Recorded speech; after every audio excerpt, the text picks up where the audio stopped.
C'est l'heure du journal de l'Afrique. Soyez les bienvenus sur France 24. À la une ce soir, l'embargo sur les armes à destination du Darfour au Soudan va-t-il être prolongé ?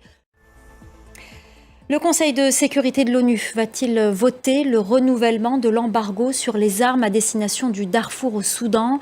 La guerre entre armées et forces de soutien rapide a fait des milliers de morts. Selon l'ONU, 25 millions de personnes ont besoin d'aide humanitaire. Bastien Renouille revient sur l'importance de ce vote.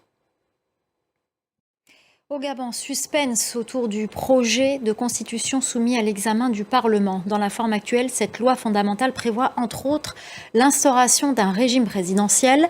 Elle protège également les auteurs du coup d'État contre Ali Bongo par une loi d'amnistie.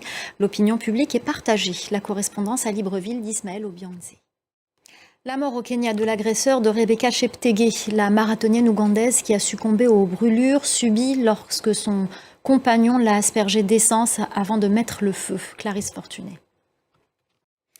En bref, ce nouveau bilan du naufrage au Sénégal, 26 personnes au moins ont péri au large de Mbour alors qu'ils tentaient de rejoindre l'Europe.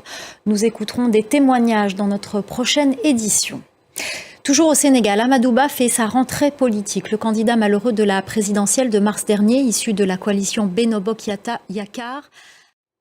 Au Rwanda, le gouvernement a ordonné la fermeture d'environ 8000 églises et mosquées à travers le pays, officiellement pour non-respect de la sécurité des fidèles et des règles administratives. Le président Paul Kagame les accuse depuis des années de tirer profit de la pauvreté. Reportage de Clément Diroma. On en vient au procès des 5 femmes métisses qui demandent réparation à la Belgique pour avoir enlevé des dizaines de milliers d'enfants métis à leur mère congolaise pour les placer dans des institutions religieuses. Elles avaient été déboutées en première instance en 2021. Elles attendent désormais le délibéré dans la procédure en appel. La correspondance à Bruxelles d'Alix Le Bourdon.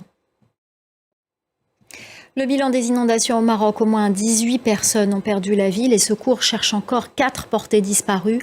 3 régions du sud du pays ont été touchées. Les précisions de Gaël Fonseca.